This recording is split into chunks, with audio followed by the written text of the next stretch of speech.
Every time you explain yourself, you lose. Not sometimes, not in certain situations, every single time. And I don't mean explaining directions. I don't mean explaining a project at work. I'm talking about something else entirely. I'm talking about what you do when someone questions your decision, when someone doubts your choice, when someone looks at you like you owe them a reason. And instead of staying silent, you talk. You justify, you defend, you lay out your reasoning like a lawyer presenting evidence to a jury that never asked for a trial. And the moment you do that, the moment those first words of explanation leave your mouth, something happens in the mind of every person watching. They stop seeing someone with power. They start seeing someone who needs permission.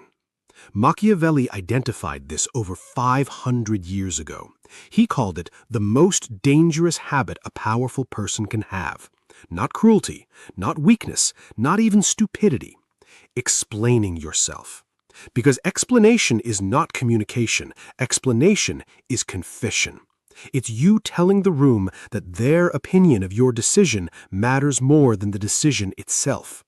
And once they know that, once they know your choices can be challenged and you'll respond, they never stop challenging them.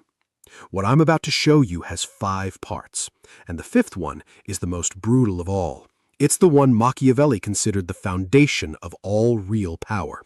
But you need to see the first 4 to understand why the 5th one destroys everything. Let's get into it. First, understand why you do this. You weren't born explaining yourself. You were trained to.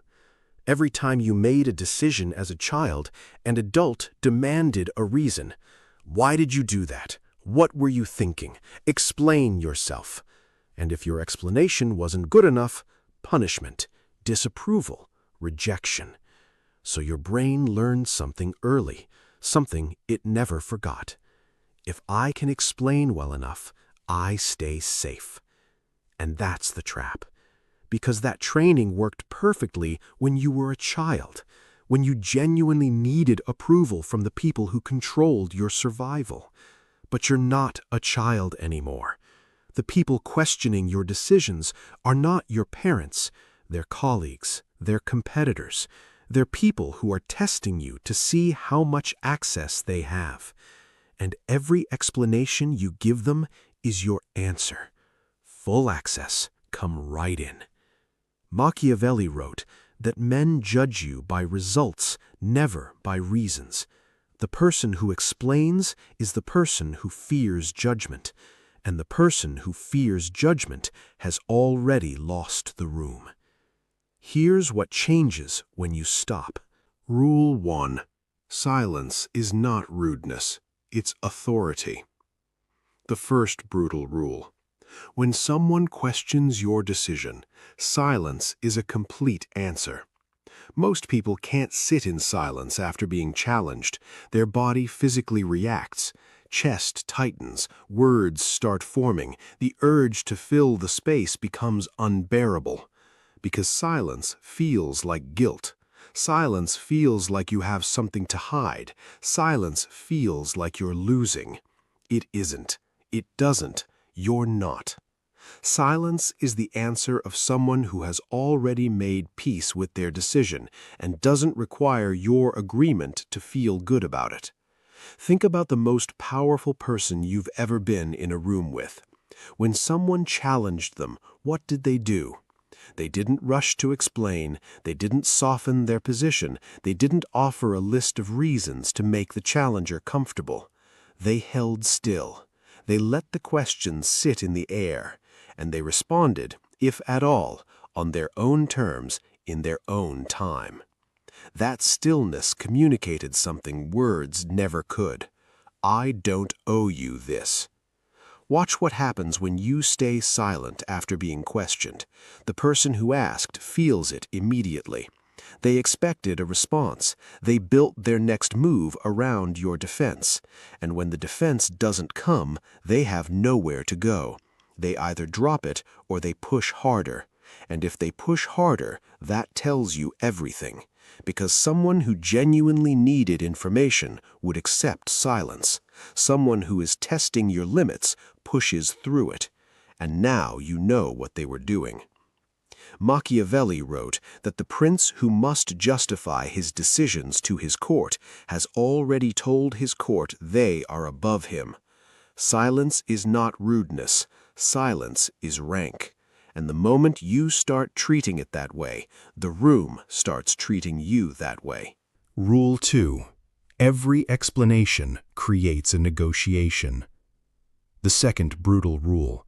The moment you explain, you open a debate you never agreed to enter. Here's what most people don't realize. When you explain your decision, you're not closing the conversation, you're starting one. Because an explanation is an argument, and arguments have two sides. And the moment there are two sides, the other person is allowed to argue theirs. You made a decision. It was final. You explained it. Now it's a discussion.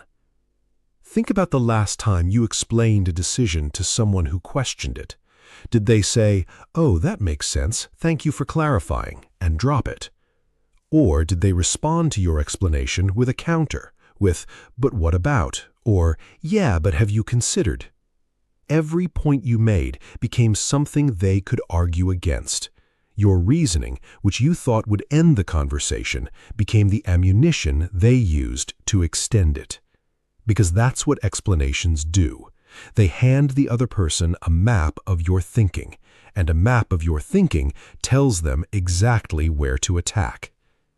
Without the explanation, there's nothing to attack. There's only the decision, solid, immovable, final. With the explanation, suddenly there are cracks. There are assumptions they can challenge. There are gaps they can point to. And every gap they find gives them more confidence to push. Machiavelli understood this completely. He wrote that a leader who opens his reasoning to debate has made his authority a matter of opinion, and what is a matter of opinion can be changed. Your decisions are not opinions. Stop presenting them as ones. The next time someone challenges a decision you've made, don't give them the map. Give them the destination.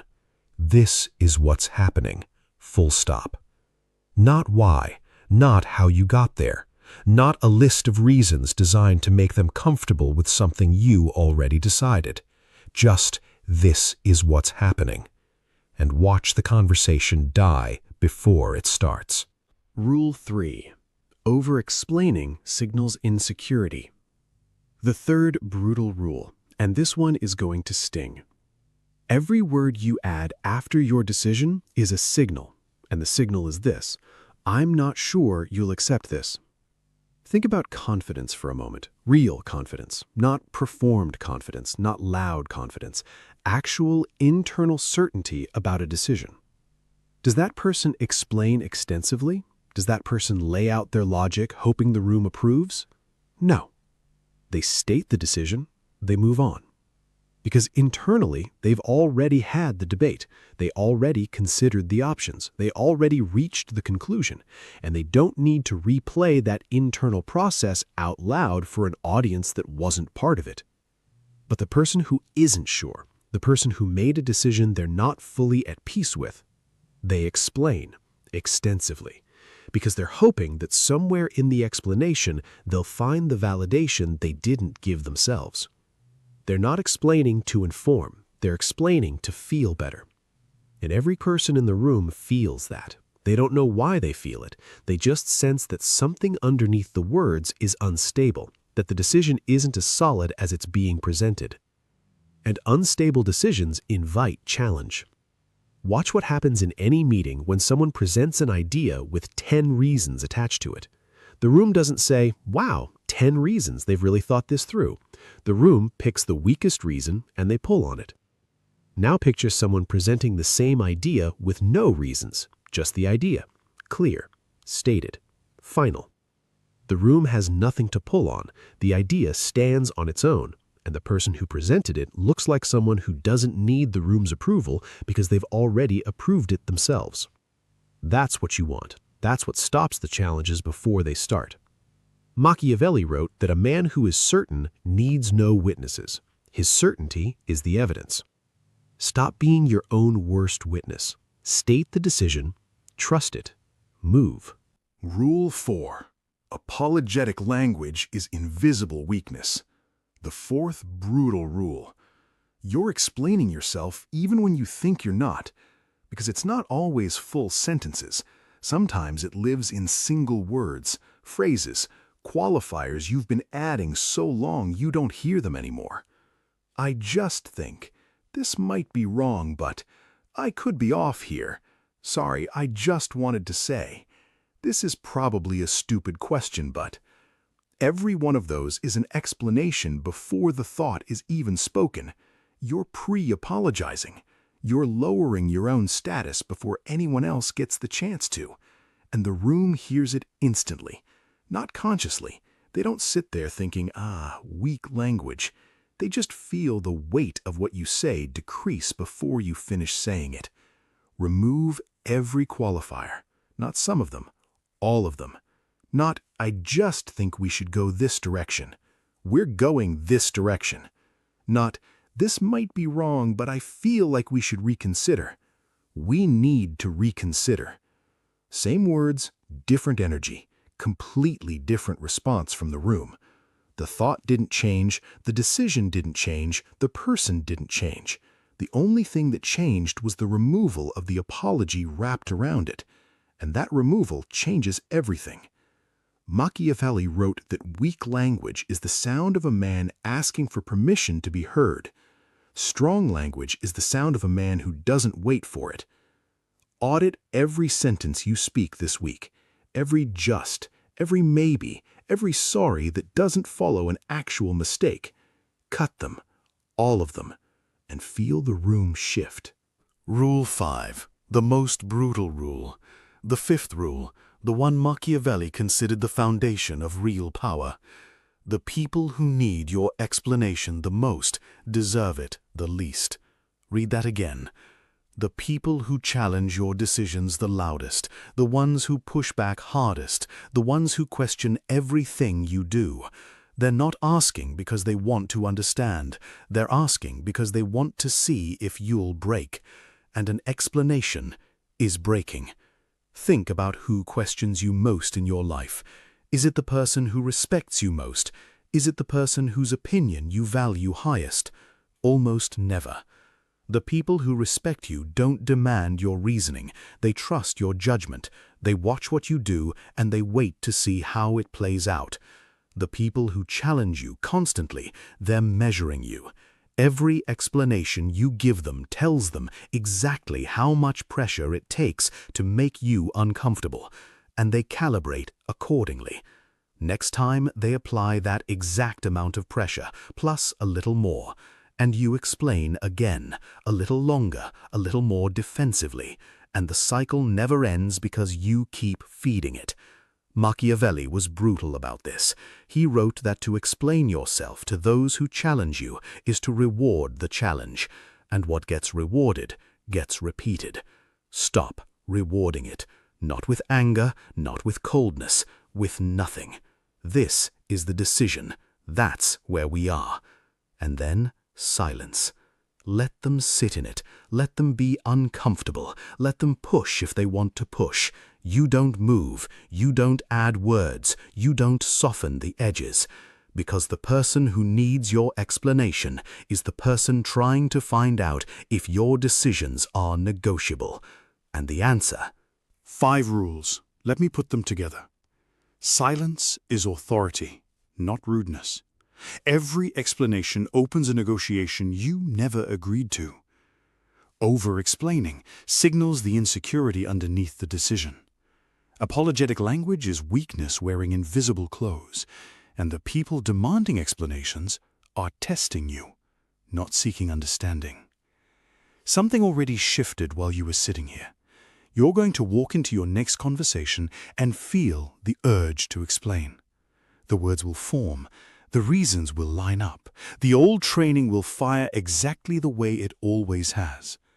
And you'll hear it now. You'll feel the explanation forming, and you'll know what it's broadcasting.